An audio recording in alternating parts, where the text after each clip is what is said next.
He was asked about Ken Dorsey, Brown's new offensive coordinator. I'm excited, bro. I'm super excited, especially going back to his history. First off, a former player, especially at the collegiate level, but a little bit in the pros. I know he bounced around a little bit, but he still had that quarterback experience. And then being able to, go through the history of his coaching career, leading all the way back to Carolina, and I think he made a couple stops between going before Buffalo. So, and then he being able to call, plays in big games like the AFC Championship and divisional round, and just regular big games throughout the regular season. So, while he was in Buffalo, so it's been good. I think he was a quarterback coach for Cam when he won the MVP, took him to the Super Bowl.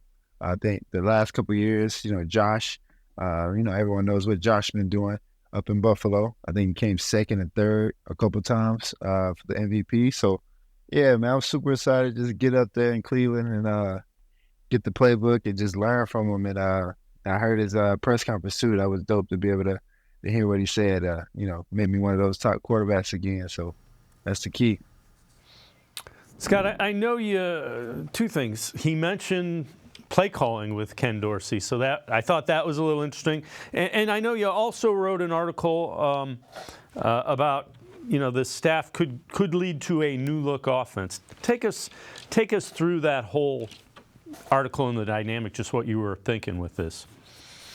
Sure. I mean, first, I just think it's interesting that, like Watson's looking at Ken Dorsey's resume, just like the rest of us are, right? Okay, he did this with Cam Newton, he did this with Josh Allen, these are the kind of numbers he had.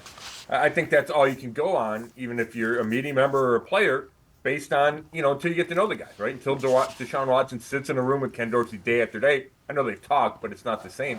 So he looks at that. And then, the article, Dorsey and Stefanski made references to from the ground up. Like, they're going to examine everything with this offense as they try to meld their philosophies. And we don't know how different, Kevin Stefanski's is from Ken Dorsey, their philosophies. And we know Kevin Stefanski has been. You can look at some of the Ken Dorsey tape in Buffalo. It doesn't look night and day different from what the Browns do. But there is, a lot of Josh Allen runs, right? I think they spread it out perhaps more. So, his experience with the dual threat guys like Josh Allen and Cam Newton, it's just, to me, it's a matter of incorporating that into what the Browns do and what the Browns tried to do last year. We've talked about it.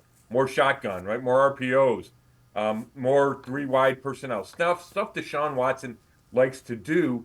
And you would think, at least I believe that the Browns' goal was to get an offensive coordinator that could help in that transition. And so it's going to be fascinating to see just how different it can look with the new coordinator, whether or not he calls the plays. Just you get more new voices. You get the Tommy Rees voice, right? You get the Deuce Staley voice. So Tommy Rees brings the college experience.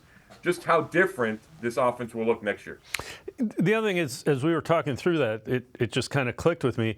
When you talk about Josh Allen and Cam Newton, those are different levels of quarterback than Kevin Stefanski has had. Even Kirk Cousins is a nice quarterback, but I don't think you would put him quite in the Josh Allen or, even the Cam Newton stratosphere. Newton was pretty good for a couple of years. Yeah, he was the MVP, right? Went through Super Bowl. So I think you're right about that. And there's probably a dynamic to that, right? When you're coaching an upper echelon quarterback. And I don't think that'd be an issue for Kevin Stefanski. And, I'm sure Deshaun Watson thinks of himself like that, right? That he's an upper echelon guy, 3-time Pro Bowler, led the league in passing. So, but I'm sure there's a dynamic there. There's an ego there. And Ken Dorsey, having played the position at a high level in college, having been around guys in the NFL as a player and then as a coach, he should have no trouble, with Deshaun Watson being hopefully the next guy in line. And I think it's interesting. Talk about ego. Deshaun Watson said he liked hearing Ken Dorsey say, I want to get him back to being a top-tier guy. Like, that resonated with him, and that, to me, that was the theme of Ken Dorsey's introductory press conference. Yeah. You know what? If Ken Dorsey does that, he becomes the next hot head coaching candidate as well, in all likelihood. And there's nothing wrong with that. That's great. That's what you want. Well, yeah, because the Browns would be good, right? You'd assume they go in the playoffs, win games in the playoffs, if Watson is playing like a top, 5-7 quarterback.